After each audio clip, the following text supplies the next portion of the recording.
కాకరకాయ నువ్వులు వెల్లుల్లి కారం ఎలా చేయాలో చూద్దాము. పావు కిలో కాకరకాయల్ని వాటర్ లేకుండా ఆరబెట్టుకున్న తర్వాత వీడియోలో చూపిస్తున్న విధంగా చిన్న చిన్న స్లైసెస్‌గా కట్ చేసుకోండి. అప్పుడే మనకి మంచిగా ఫ్రై అవుతాయి. ఇలా కట్ చేసుకోవడం వల్ల తక్కువ ఆయిల్‌తోనే మనం కాకరకాయ నువ్వులు వెల్లుల్లి కారంని తయారు చేయొచ్చండి. ముందుగా కడాయిలోకి 3 టేబుల్ స్పూన్స్ నువ్వుల నూనె వేసుకోవాలండి. ఆయిల్ హీట్ అయిన తర్వాత కాకరకాయ పీసెస్‌ని ఈ నూనెలో వేయాలండి. గరిటెతో కలుపుతూ ఉండాలండి. లేదంటే పీసెస్ మాడిపోతాయి. ఎందుకంటే మనం చాలా తక్కువ ఆయిల్‌తో చేస్తున్నాం కాబట్టి. 15 మినిట్స్ తర్వాత చూస్తే ఇలా పీసెస్ మంచి గోల్డెన్ బ్రౌన్ అయితే వచ్చాయండి.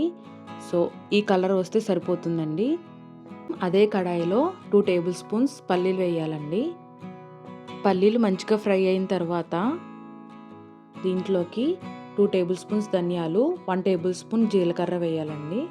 ఇలా ధనియాలు, జీలకర్ర ఫ్రై చేసిన తర్వాత 6 ఎండుమిర్చి పీసెస్‌ని ఫ్రై చేసుకోవాలండి. ఇప్పుడు దీంట్లోకి 5 టేబుల్ స్పూన్స్ నువ్వులను వేసుకోవాలండి. ఇలా నువ్వులు వేయడం వల్ల చాలా కమ్మగా ఉంటుందండి. అలాగే హెల్త్‌కి కూడా చాలా మంచిదండి నువ్వులు. మనం కడిగి ఆరబెట్టుకున్న కరివేపాకును దీంట్లోకి వేసి ఫ్రై చేయాలండి. వీడియోలో చూపిస్తున్న విధంగా కరివేపాకు ఫ్రై అయిన తర్వాత 2 టేబుల్ స్పూన్స్ కారం, 1 టీ స్పూన్ సాల్ట్ వేసి కోర్స్‌గా గ్రైండ్ చేసుకోవాలండి. ఇప్పుడు దీంట్లోకి 15 వెల్లుల్లి రెబ్బలు వేసి 2 పల్సెస్ ఇవ్వాలండి.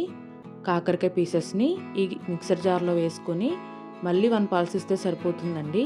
లేదంటే పౌడర్‌లా అయిపోయి రైస్‌లోకి అంతగా బాగోదండి. ఒక ఎయిర్ టైట్ కంటైనర్ తీసుకొని ఇలా గ్రైండ్ చేసిన కాకరకాయ నువ్వులు వెల్లుల్లి కారంని ట్రాన్స్ఫర్ చేసుకోవాలండి.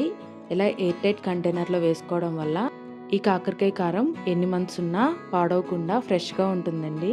వేడి వేడి అన్నంలో ఈ కాకరకాయ కారం ఒక్క స్పూన్ వేసుకొని అలా కొద్దిగా నెయ్యి వేసుకొని మంచిగా మన చేత్తో మిక్స్ చేసుకొని తింటే ఎంతటి వారైనా ఫిదా అవ్వాల్సిందేనండి.